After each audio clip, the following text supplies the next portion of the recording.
Welcome back to the channel. Today, we're diving deep into one of Porsche's most unique and often underrated grand tourers, the Porsche 928.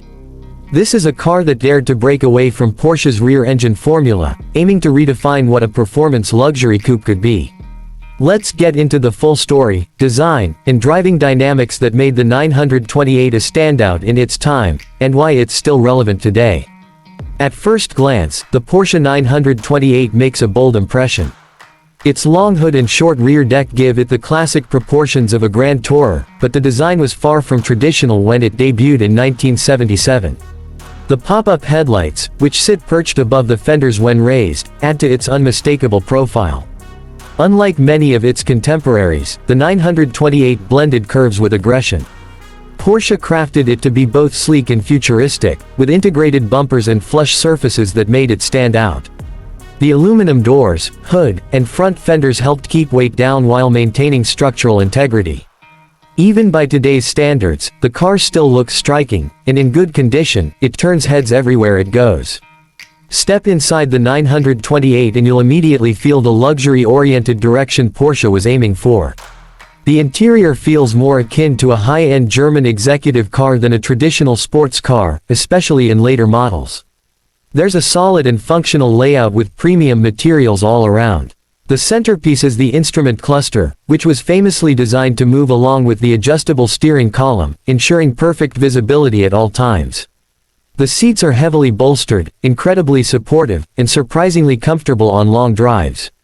Rear seating is best described as occasional, suited for small passengers or extra luggage, but it's there if needed. Porsche didn't hold back on technology for its time. Later models came with features like power-adjustable seats, high-quality audio systems, and climate control. The cabin insulation is superb, offering a quiet and refined ride that reinforces its GT nature.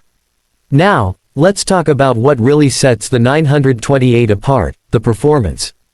The big shift here was Porsche's decision to go with a front-mounted V8 engine, a first for the brand.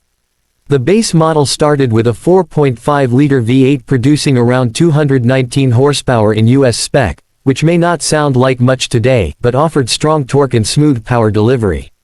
Over the years, Porsche continued to refine the engine, culminating in the 928 GTS, which featured a 5.4-liter V8 with 345 horsepower and a 0 to 60 time under 6 seconds. The car used a transaxle layout, placing the transmission at the rear for near-perfect 50-50 weight distribution. Combined with Porsche's Weissach axle design, which enhanced high-speed stability, the 928 was incredibly well-balanced for such a large coupe. Whether you're cruising on the highway or carving through twisty roads, the 928 feels planted, responsive, and confident. The ride is smooth yet firm, absorbing road imperfections without losing touch with the tarmac. It was, and still is, a car that you can drive all day without fatigue, an excellent balance of performance and comfort. Handling-wise, the 928 doesn't behave like a traditional Porsche, and that's a good thing depending on what you're after. While it lacks the tail-happy personality of a 911, it offers more predictable and composed cornering. The steering is precise and nicely weighted, giving you a good feel for the road. Braking is strong, with ventilated disc brakes at all four corners, and the ABS system in later models gives you added confidence under pressure. In terms of pricing, the Porsche 928 has seen an interesting journey. When it was new, the 928 was priced significantly higher than the 911. Making it Porsche's flagship model. That luxury status didn't always translate into collector value, at least not immediately. For years, the 928 was overlooked in the classic car market, but that trend is changing.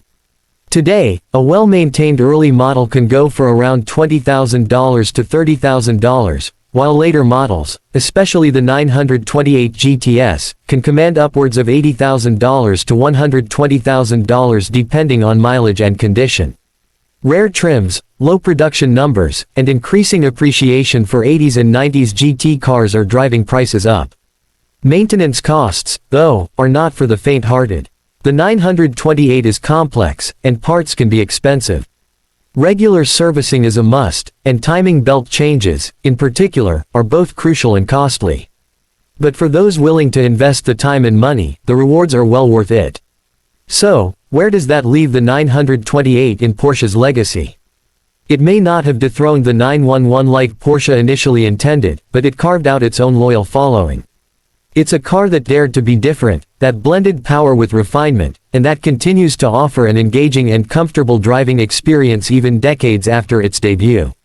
Whether you're a collector, a Porsche enthusiast, or someone just looking for a unique GT with pedigree and character, the 928 deserves serious consideration.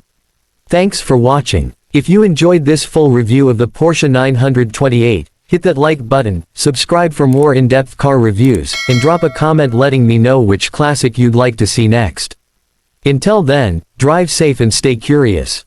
Let me know if you want this adapted into a script with a specific tone, e.g., humorous, cinematic, retro-themed, or formatted for teleprompter use.